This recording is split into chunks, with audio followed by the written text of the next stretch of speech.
Hello and welcome. Hello everybody. Thank you very much and welcome everybody. I'm very pleased to see you here this afternoon, as is John. And as Chair-elect, my name is Frances Griffiths and I'm going to be Chair of the Institute of Group Analysis Board of Trustees from November of this year. And in this capacity, I'd like to welcome you all to this very prestigious occasion this afternoon. We're delighted to be here, John. Thank you so much for inviting us. It's a huge honour. And on behalf of John, I'd like to welcome all his colleagues from far afield and nearby, all his friends from far afield as well. Some have come from Germany. Colleagues have come from Germany, friends have come from as far afield as Devon. Switzerland. Family have come from far afield as Manchester, Norwich and Devon. And of course, Claudia has come all the way from New York. Where's Claudia?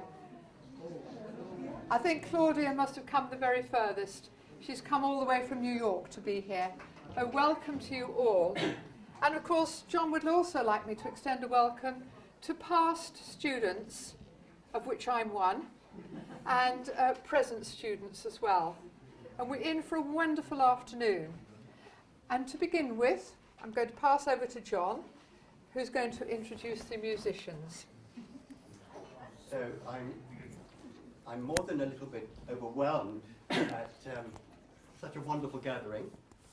And to make it even more overwhelming, I want to invite you all to come much closer, because we need to make space for people who are a bit crowded out at the back.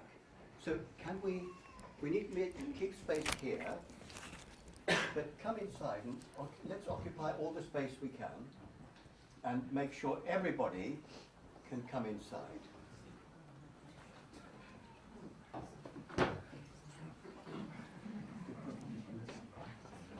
So have we managed to squeeze everybody in? It's the challenge of a group to get everybody in.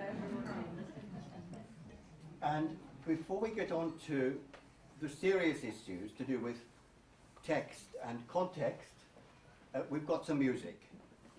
And before the musicians begin, I just want to be able to introduce them to you. A close friend and colleague, Ashley Solomon, and his wife Sarah, who is here. I can't see where Sarah is, but maybe you'll wave your hand, Sarah. Is Sarah? There's Sarah, right at the back. So Sarah's husband, Ashley, is the professor of Baroque music at the Royal College of Music, and because he couldn't come here to play today because he's playing at the King's Place with his chamber orchestra, Florilegium, he's invited his leading students to come and play for us. And I'm very pleased to be able to introduce to you Ellen White, Maggie Logan-Hill, Joanne Patrick, Karina Drury, and Johan Loffling. You're very welcome. Thank you. We're very grateful. And perhaps you can introduce us to the music you're going to play. Tell us what the first piece is. So we are going to start by playing the mandolin concerto in C major by Vivaldi. And as you might see, this is actually not a mandolin, but a viorbo, which is like the biggest contrast you could imagine. Usually this is a very dark sounding instrument, but I put on an extra string to make it sound a bit more like a mandolin. So here it is, Vivaldi and mandolin concerto.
his trio sonata in D minor that he wrote. It's a set of variations on the theme of La Folia.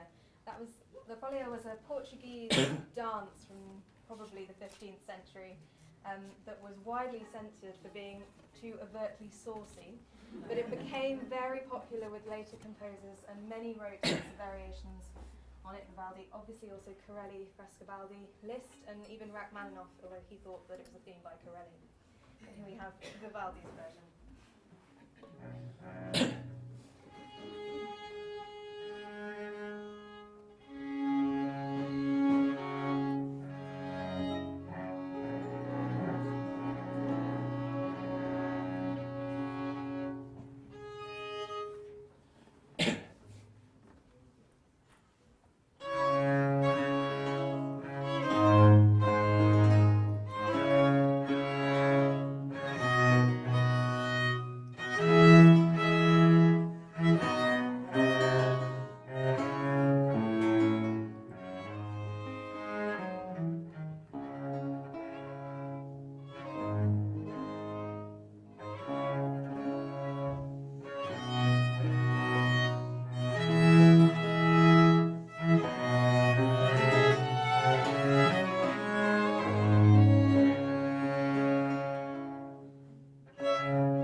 Thank you very much, all of you. That was tremendous, wonderful. And I don't know, do I need the microphone? Yes. I do. Thank you very much. Can you just click that? Yeah. Fine, thank you very much. Thank you. And I'd like to invite now, is everybody in? Can everybody get in and hear what's going on? Can you? There's space in the front now if people would like to move in. So let's squeeze up and allow others to come in who are stuck in the corridor. Sorry, I got called out. It's all right. Can we just move that a little? Thank you very much.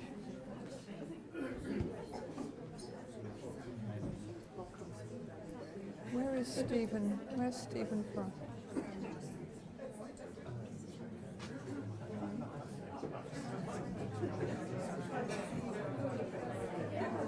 All right, can you come in? Come right in. Can you manage to come and sit on the floor down here, or sit so there's plenty of room.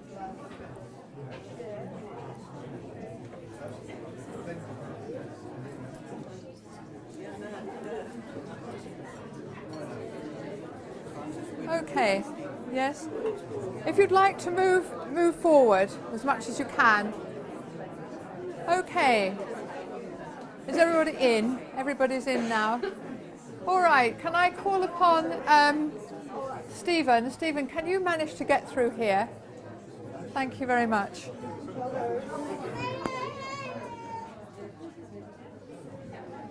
Stephen, who's first? you are. Oh. And I'm going to just introduce you as nice the Professor of Psychosocial Studies. That's right, eh? Got it right. That's fine. Hello, and I'd like to welcome now and invite Stephen Frosch, who many of you may know, but some of you may not. Stephen is a friend of the IGA and an honorary member of the IGA, and he's been a long-standing friend supporting the IGA and an architect and host of the IGA when we conducted the MSc at Birkbeck. Stephen is Professor of Psychosocial Studies and Pro-Vice Master at Birkbeck, and Stephen is going to say a few words now to tell us about his relationship with John and the book, I guess. Well, both. Got a few words on my relationship with John. Could any? That won't take a few words, will it? How'd you do this? Oh, I'll hold it. Can anybody speak about their relationship with John in a few words? I've known John for 35 years or more, so it would take a while. I won't do that. But it is lovely to be here and to have the chance to speak briefly about this book and also and about John, and also to have had a chance to write the foreword to this book. And it's also very nice to see so many people I recognise. But what I'm not very good at is recognising people out of context, and I have a feeling there's a lot of overlapping context here. So, yeah. Anyway, you all look very familiar. It's great. What I do know is just how significant this book has been to John. And those of us, I mean, John is a group analyst and so is highly connected to different sorts of network and relational issues, which I'll come back to in a minute. And I think many of us in his network have felt, as I've felt, that we have grown old with this book. I think John has too. And actually, I mean, although this has its downsides, which I'll come to in a moment, I'm looking forward to that. But the upside has been just how serious this book is, and how much of John has put of himself into it. It really does feel like the coming together of an outstanding life's work. And I have to say that I'm much more slapdash in my approach to writing, which is why I publish more books than John. They get done more quickly and they don't ever get finished. But his has really, really been worked on, and I'm really quite envious of that. I think this is a very important book, which will stand up to scrutiny for many years, and which really does stand as a fantastic summary and tribute to the work that John has done in all the period that he's been a psychotherapist, beginning, if you like, with him becoming a psychiatric social worker in the 1970s, and then moving through the group analytic training with the tremendous expertise that he has. The downside is that hearing about this book, reading drafts of it, getting letters from the publishers which say, will you comment on the draft we have received, which is called C2C14, which is that meant it was the 14th draft from the couch to the circle. Anyway, I did actually at one point get a bit fed up with this, and also frustrated by John's constant improvements and his perfectionist worrying. So I wrote back that my final word to the publishers, which John has seen, so I hope he won't mind me reading this. It's only very slightly edited. I've taken out 1 or 2 points. Was like this. So you get this stuff from editors and they say publishers, and they say, well, is the book ready yet? And then you get another one which says, well, is it ready yet? And I thought it was ready for a long time, more or less, but John never did. This is what I wrote to the publishers. I know the author has an extremely busy professional life and does not have the luxury of an academic post that might give him some writing time, but still, he has been worrying over this book for years, and perhaps could be encouraged to let it go. John, some of you know John very well. That idea of John letting something go was kind of a witticism, which I don't think the publishers got. John has set himself the task of writing the comprehensive post-Fuchsian account of group analysis, which means that everything has to be in it. I can understand this ambition and admire it, but there is a danger of not getting it done. It will never be perfect. Please, can someone tell John that? I have to say, my reviewers' reports to publishers are not normally written like that, with italics and underlinings, but there you go. Anyway, I'm glad that I pressed John to get the book finished, and various other people pressed John to get the book finished.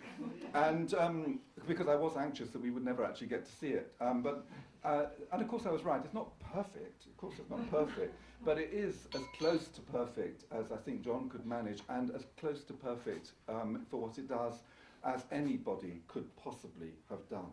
I really do think it's an extraordinary achievement. I've tried to say something brief about that in the foreword to the book, so I won't repeat it all now.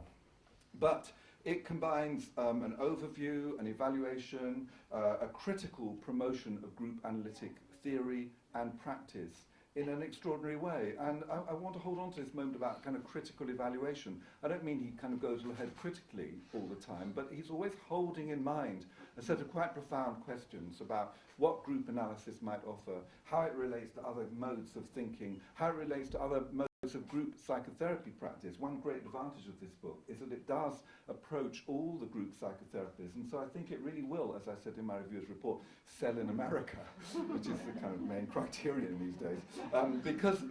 Because although it focuses heavily on group analysis and shows the influence of this wonderful institution almost in every sentence, it also reaches out to a wide range of modes of psychotherapeutic thinking, particularly, obviously, in the group field. They're not limited to that. It does actually achieve exactly the ambition I mentioned. I think it is the comprehensive introduction to group analysis, and it's also the comprehensive statement of the current situation of group analytic theory and practice, and it moves the field forward in a profoundly suggestive way.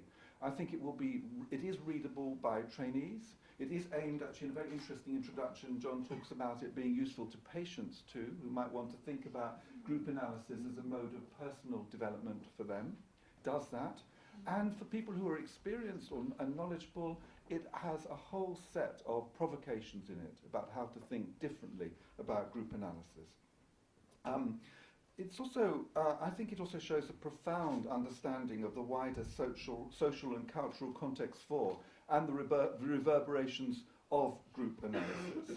So that's why I also think about this as a fully psychosocial text, and kind of honoured too that John wrote it while he was an honorary research fellow in my department at Birkbeck.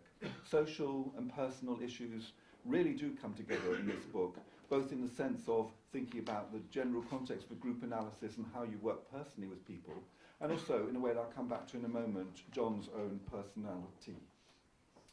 What really drives the book forward, though, is its clinical examples. I think they are smashing and so moving.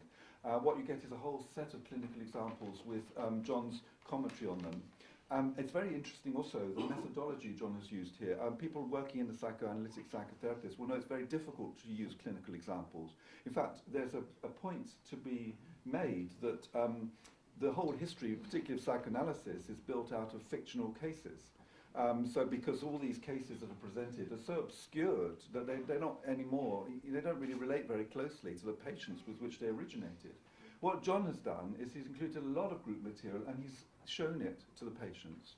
And at the end of the book, I think it's right at the end of the book, isn't it? You finished the book with this, yeah? Mm-hmm. John finishes the book with a set of letters, letters from ex-patients who've read what John has written about the groups they were in, obviously anonymised and so on, but recognisable to them. And they are appreciative. They say all sorts of things like, yes, of course you can use this. It was so moving to read about this group again. And they are letters of thanks as well. They're letters of thanks to somebody who, for many people, clearly was a profoundly important therapist. And also letters of thanks to an experience, a group experience, which is also being held in mind by these people. But that interested me a lot, I think.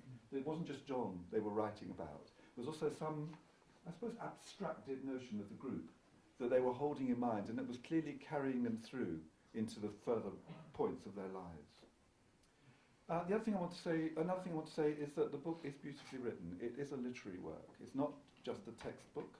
It's not a set of clinical cases. It is there's a constant tension in it, I think, between John trying to articulate the kind of literary structure of his thinking and tell a set of very strong, overlapping, sometimes contradictory stories about the material that he's trying to deal with. And at the same time, of course, it is a text. It is a teaching piece. I think you accomplish this quite brilliantly. It's a very, very difficult thing to do. Technical works are often very arid, and this one clearly isn't. I want to finish, though, with something else about what I felt about this book. I'm thinking about it again today, and moving on a bit from what I thought when I was writing the foreword for it, which is one particular aspect of John in this book, and that is John as a teacher. Now, this is how, professionally, I've known John most. I mean, I've known him personally, as I say, for about 35 years, since we were both trainees at the Maudsley in the late 1970s. Yeah.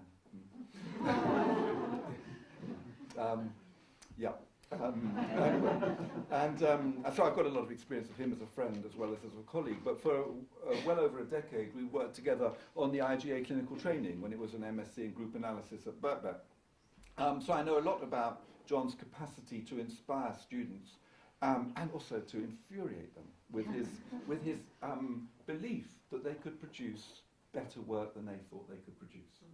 And why that's infuriating is because when you've written something you think it's good enough, you know, that's it for many students. And when you have a supervisor coming back and saying, no, you could do more. How about saying this? How about doing that?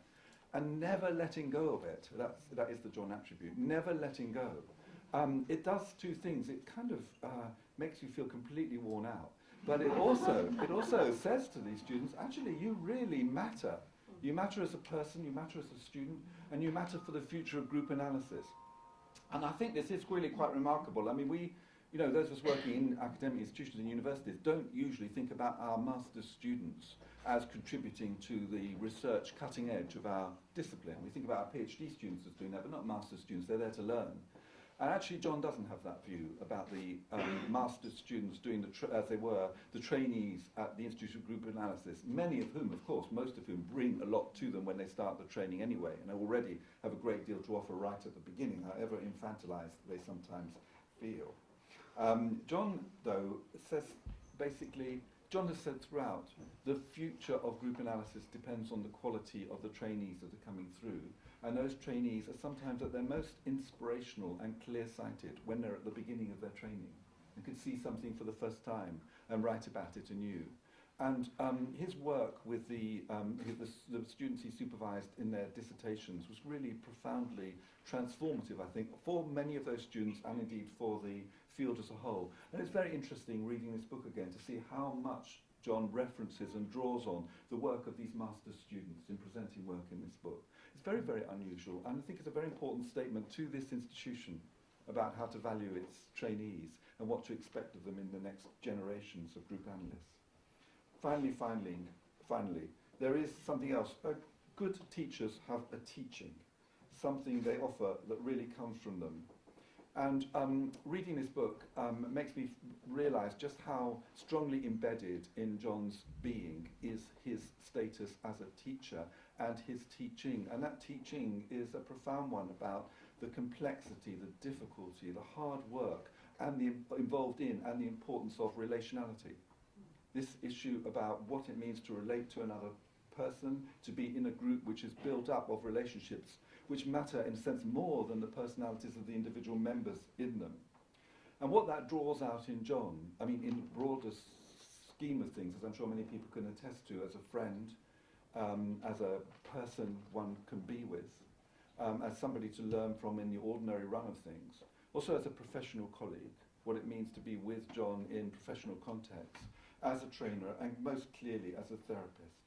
These things, you need to know a lot, actually, to present these things in the way that John does in his book. And most of all, you need to know something about what can come from you and move into the pages of a public document like this. I think every page is full of this. And it's a fantastic tribute to you, John, that you managed to communicate this in this way. And the very last thing I wanted to say, that I haven't got the book with me, but the cover of the book, you've got one, just in the cover of the book, yeah, there it is. So that's a photo of John, that John made. One of John's, I mean, I don't know if everybody here has seen John's photos, but if you get a chance to see John's landscape photos when they're exhibited anywhere, you should try and get to see them. They are very, very beautiful and profound. This one is the fountain in Regent's Park in winter, overflowing. It's pretty bleak behind it, and there's no people, but the life-giving water is there. And there is somewhere just glimpsed out of the corner, there and out the window, the hope of spring. Thank you.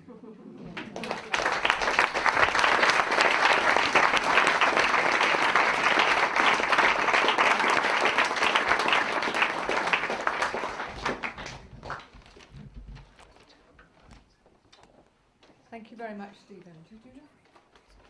Yes, and John's just asked me if I'd like to read a letter that we received from Robbie Friedman, who's the president of the Group Analytics Society International, who is extremely sorry not to be here today. He would have liked to have been, but many of you probably know he lives in the far north of Israel, in Haifa, so it's quite a long way for him to come. And he sent a message, which I shall now read to you, to wish John well for today. Can you all hear me? Okay. Dear John, again I'm so sorry for not being able to participate in your book launch.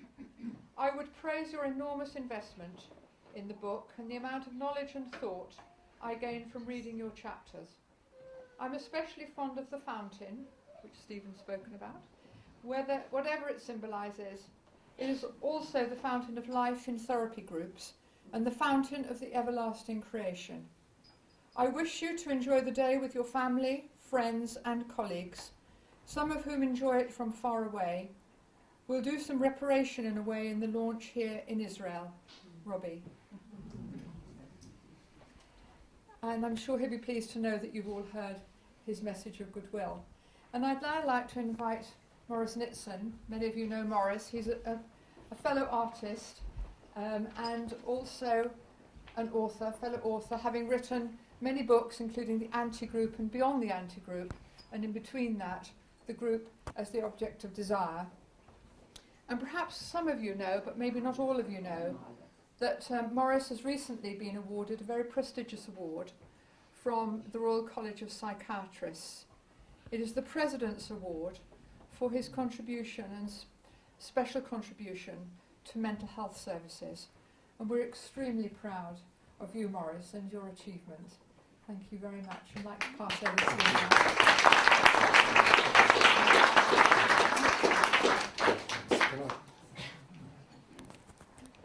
Thank you. Right. It gives me a lot of pleasure to have been invited by John himself to talk at this splendid party, the launch of John's remarkable book, From the Couch to the Circle. I've known John for approximately 30 years. He was already a group analyst when we met, having qualified some years before me. I was a somewhat late starter in group training, and we have remained firm friends ever since. He was actually my teacher on the qualifying course in the 1980s, and I remember being greatly impressed by him at the time, both for the substance of his teaching and for the clarity and conviction with which he taught. Even then, there was a sense of a book stirring in him, of a major piece of writing waiting to be realized. For various reasons, it was slow to emerge, partly because he was always helping others with their writing and their publications. But it is culminated in this great book with its beautiful cover and the fountain, which, as several people have said now, carries so much symbolism. One of the striking features of the book is the order that John brings to his account of group analysis. This is an important achievement, given that group analysis, as many of you know, is a rather wide, I almost said wild, and woolly approach. But John's book is ordered in many ways, including the various categorizations of important areas of group analytic theory and practice. So, for example, there are the three forms of communication in the group, his well-known monologue, dialogue, and discourse, the three dimensions of psychotherapy in general, relational, reflective, and reparative, the four domains of communication in the group, and so on. Now, this inspired me to attempt to talk about John's strengths as a person and a writer in the same sort of way, and I decided that I would focus on three particular strengths. And looking for a framework or an overarching title for these strengths, I decided to call them the three Schlap strengths. Most of you will know that John is affectionately known as Schlap, given how difficult it is for some people to pronounce his rather wordy surname. And so I decided to make this the rubric under which I will share my views about him. Of course, there are many more than three strengths, but I'm going to focus on these particular ones, and as they are reflected in this book. It's quite a tongue twister, isn't it? The three Schlap strengths. And I wondered how people would react if one day this goes into the second edition of his book. But beginning with the first one is John's passionate commitment to group analysis. I've been at this institute now for probably about 30, 35 years. I've seen people come and go, people train, flirt to some extent with the profession, work in it, wander away, sometimes come back. But throughout all of this, for many, many years, John has been a very secure and steadfast figure in the landscape of group analysis. He has shown an unwavering loyalty to the field of theory and practice, not just in England, but abroad as well, and particularly in the United States and in Israel. So that in America, he has been, I think, annually, I would say for about 20 years, to the American Group Psychotherapy Association Congress, where he has represented group analysis in a very responsible and very convincing way. Also in Israel, as you could probably pick up from Robbie Friedman's reaction, John teaches on a yearly basis, and I know from colleagues in Israel that his teaching there is hugely appreciated. And it's this passionate commitment that shines through every page of this book and which makes it really special. The next quality, the next strength, is John's outstanding scholarship and linguistic facility. Stephen has already referred to this, but I'll highlight some aspects of this. He's enormously widely read. He has a great knowledge not just of group analysis and psychotherapy, but of literature and poetry in a way that astounds and humbles me. He's also very highly articulate, and I think anyone who's been with him in a large group will know those moments when the whole thing seems to be falling apart, is very chaotic, but John is somehow able to formulate a vision and an understanding of what goes on that brings clarity and sharpness of perception to the whole experience. And the point about this is that this has not been and isn't a selfish strength that he has. As Stephen has said, he has had a major role in facilitating and mentoring students at IGA, particularly supporting people through their theoretical dissertations, and with many outstanding examples of this work. He also has contributed to the editing and promotion of other writers' work, notably Robin Skinner, and to the 2 volumes of collected papers of Skinner's work, I think in the late 80s, early 90s. Now there is, I think as Stephen was hinting at, also a somewhat difficult aspect to this, which is that John is very exacting. He's very critical, very perceptive, and he's demanding of the writer. And I can remember going back to my writing my first book, The Anti-Group, John was very involved with this and enormously helpful, but he was also very, very exacting in what he expected of me. And I remember at the time that Malcolm Pines was the editor of the Routledge Library of Group Analysis and Group Psychotherapy, and I had dealings with Malcolm at the time around the book. And almost in tears, I phoned Malcolm one day and I said, what should I do? John's giving me so many good examples, but it means rewriting the whole thing virtually. And Malcolm, in his usual laid-back fashion, said, oh, well, you know, take what you can and work with what you can and just carry on in your own way. And which is what I did, and the book came to a conclusion. But I'm indebted forever to John for his amazing input into that book. The final strength I want to mention is John's nurturing and caring qualities, a very fine quality. And those who know John well, and he has many friends and relatives here, will know all about this. His lovely daughter Hannah is here with her family today. I'm sure she can attest to this. Claudia is here from New York, and I'm sure she can attest to this as well. And this nurturing quality has been an important part of his contribution to students over the years, not just in the field of writing and academia, but perhaps more importantly, in the way he has worked with them in his groups, because there have been many now qualified group analysts and some who are still in training who have been in his groups. And he has supported people through difficult times. He's supported their creativity, and through this, I think, has made a major contribution to the next generation of group analysts. There are several people here who are products of this, and they will know who they are.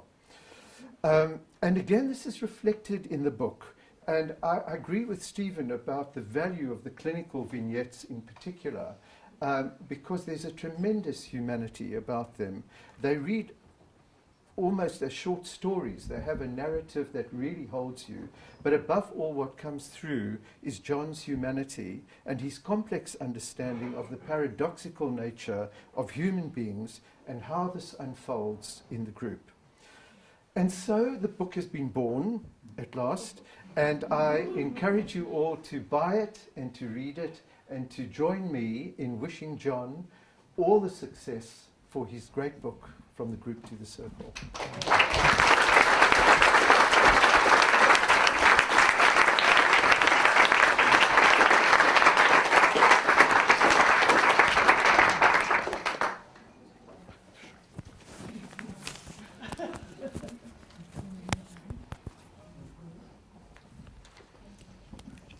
very much, Maurice. And now I'd just like to ask Marion.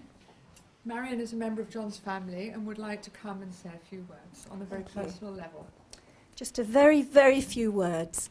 On behalf of the family, I would just like to say how very proud we feel today to see John's book coming to completion.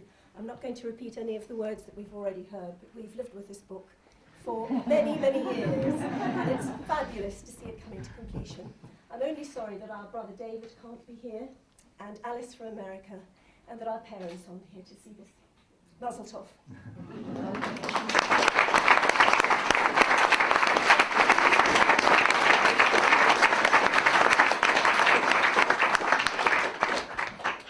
And now it's over to John for a word. Thank everybody.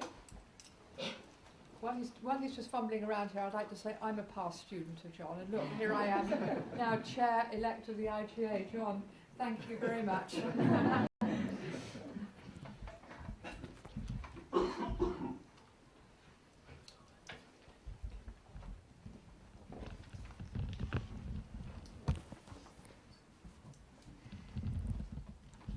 So this is a very humbling point in time, and I'm more than a little bit overwhelmed and don't quite know what to say. And in preparing for this point, I thought the best I could say, because really what I want to say in writing is in the book, the best I could say is to repeat the dedication of the book, because the people to whom it's dedicated are here, in spirit if not in life. So what I want to say first is that the book is dedicated first to the memory of three people who were my mentors and who became dear friends and passed away whilst this book was being written. And I'd like to identify them, and two of their children are here. So the first is James Anthony, who was, with Fuchs, our first pioneer. And in Malcolm Pine's tribute to this book, what he goes on to acknowledge is the way the book picks up what he calls the text of group analysis, the Fuchs and Anthony text. And the late James Anthony wrote what we ended up calling an historical preview to this book. I became acquainted with him only after we offered him the Lifetime's Achievement Award at the symposium at Goldsmiths College, the Group Analytics Society Symposium, 2011, and through that we became well acquainted, and thanks to the help of his daughter Sonia, who is here, and I'm looking for her now. Sonia Bernard is here. So Sonia, I think people would really love to see you. So come, if you don't mind, the sense of exposure. I'm just here. So Sonia was very, very helpful in facilitating a communicative link with her late father in the last years of his life, when he was fragile, not terribly well, but lucid and clear-headed right into his 90s, and so educated. And with my partner Claudia, we visited James and his wife Virginia in Washington, D.C. on several occasions and had extended time with them, and the material of our exchange is incorporated in this historical preview. So Sonia, thank you for being here, and thank you for the receipt of this dedication.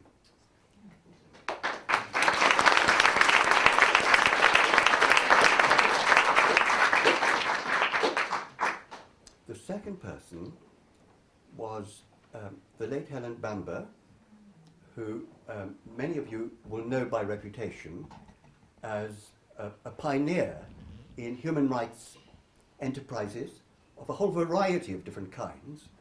And when I qualified here at the Institute, a few years after, once I was established as a psychotherapist, I met up with her. She was then running the medical group of Amnesty International, and she recruited me to work with her, and together we established the Medical Foundation for Victims of Torture. I was one of its founding trustees, And she was a mentor and an inspiration to me throughout my working life. Sadly, she passed away when the book was nearly finished, but not quite. And a representative from the Helen Bamber Foundation, T.J. Birdie, had planned to be here to come and take receipt of the dedication to her, but unfortunately she's not well and sends her apologies. The third person that this book is dedicated to, who passed away whilst it was being written, is the late Brian Boswood. He wasn't a founder member of the IGA, but he was, I think, in the second generation, the second intake of students. Third intake. Thank you, Lisa. And he went on to draft our first constitution, and he became an inspiring teacher and educator in the UK, here at the London Institute, then with the establishment of training institutes in Scandinavia, in Israel, and in many other parts of the world. And his son, Adrian, is here today. Adrian is a professor of veterinary cardiology at the Royal College of Veterinary Surgeons. Brian's first profession was veterinary science, and Adrian continues working in his tradition. So and thank you, Adrian, for being here today, and thank you for coming to take receipt of the dedication.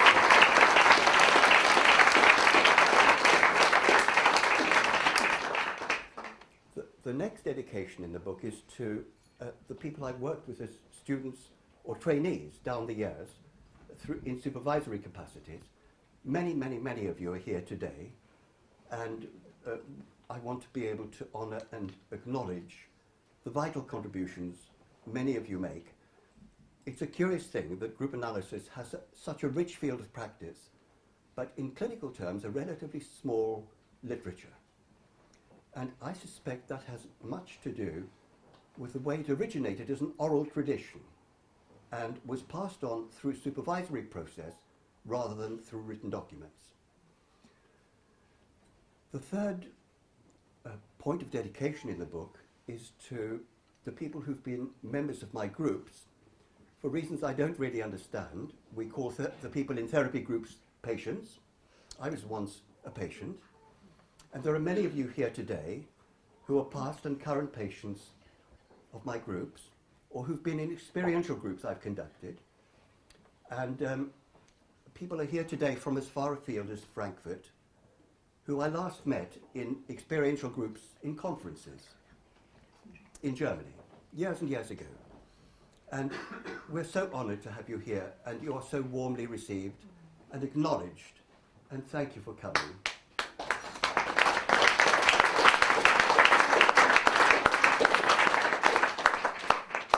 Now, it's a curious combination of people here today. The people I've referred to include everybody so far except, most important, which is the next generation of my own family, because that's the generation to whom this book is also dedicated. And there are many of you here now, and thank you for coming, and thank you for being here. And I just want to say something in conclusion about the cover, but also about music, because we've been really honoured by such a feast. And I just need to find the right place in amongst these many words. So, I just want to quote from something in the book. This is the writing of Daniel Barenboim, and I've used it as an epithet to open chapter 2 on psychotherapy's 3 dimensions. As has already been pointed out, the book runs through many tripartite structures: monologue, dialogue, and discourse, relational, reflective, reparative, constructive, deconstructive, reconstructive. These are different ways of looking at the same thing, but from different standpoints. And this photograph has 3 cascades in the fountain. And you can look at it in whichever way you wish. You know, you can look at monologue at the top, or discourse at the top. But there is a movement and a flow. And when we were listening to this wonderful chamber group now, I'm sure you could all hear, as I did, the current of the different rhythms and sentiments that flow through the groups we run. The frustration and the aggravation and the harmony and the dissonance and the conflict. This is what Daniel Barenboim had to say. He said, rhythm, melody and harmony may move at different speeds. Music accepts comments from one voice to another at all times and tolerates subversive accompaniments as a necessary antipode to leading voices. Conflict, denial, and commitment coexist at all times in music. And we've heard something of that here today, and thank you for the music you've brought us. It speaks to us of what we know about the music of the group. This is music that I chose with the help of friends and family because it speaks of my own children and grandchildren's early years.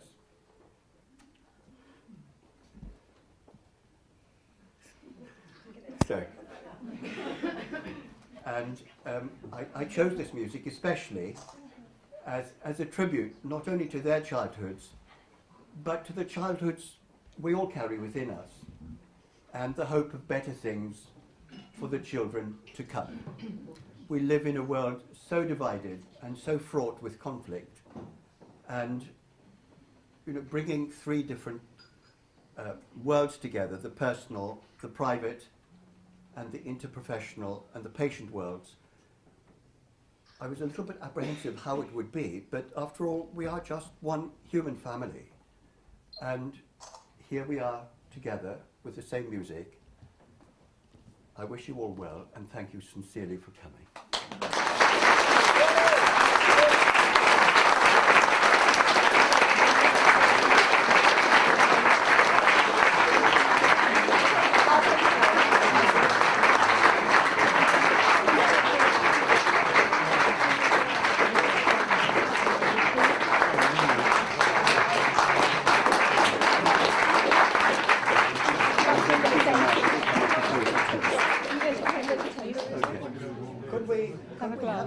Could we ask Peter Marshall, who's here I can't see where Peter is.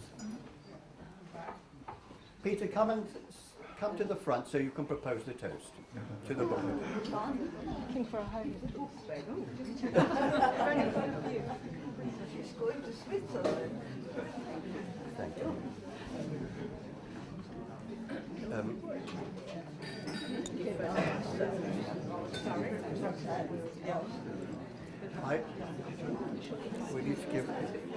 I had wanted to say that that we have amongst us the past, the present, and the future of our field, and it's a great honour that Liesl could be with us tonight. You were the first generation of students at the IGA. Yeah. And you continue to supervise and teach for us to this very day. I do it as a kind of therapy for myself. May we all be in your position in the years to come. And I want to honour other friends of your generation, Iska Wittenberg from outside Group Analysis, but from the Tavistock Clinic over the road, and a prospective ally and not necessarily the opposition. And we have the next generation and the generations to come, people in our current groups and their children. So may this continue to go forward. And I'm so honoured that my dear friend Peter Marshall is here from Devon. Peter is the author of 17.5 books. The last one is about to come out, and they span a very wide range in philosophical theory, human rights, and ecology. Many, many sources. As I've been struggling with this one book, Peter has been producing a compendium. And Peter and his wife Liz were up at 5 this morning to get here from Tavistock in Devon. So Peter, thank you for coming. Well, thank you very much, John. I've actually known John for 45 years, which I think a bit more than some people today. But we first, just very briefly, we first met when we were at Sussex University, and I was doing an MA, and he was doing a finishing off his degree in philosophy and psychology. And we happened to be late at night working side by side in the Porter cabins, both dedicated students. And since that time, we kept in touch for different things. I went to live in a very remote place. Might just say, the first thing we spoke about was perception in John Locke and in Immanuel Kant, and then their wider philosophy. And we continued to walk and to talk and appreciate particularly wild spaces and wild swimming. For us, it was normal. We lived up in North Wales, a third of the way up a mountain, and John and Hannah used to come and stay with us regularly. And I've always kept in touch. And Hannah was John's daughter, was very much like an older sister to my own daughter. And it's a great honour for me to just raise a drink to John. And I'm so pleased that he's had his magnum opus that's come out at last. And it really is a summary of both his high thinking and deep feeling. And John, as you know, has suffered greatly, but after that suffering has become great wisdom and very profound thought and feeling, and a great help to many people here, not only who are former colleagues and patients, and he continues, I hope, to do so. So let's raise our glasses to John and for his wonderful book and summation, as I say, of his life. John. First of many books, I hope.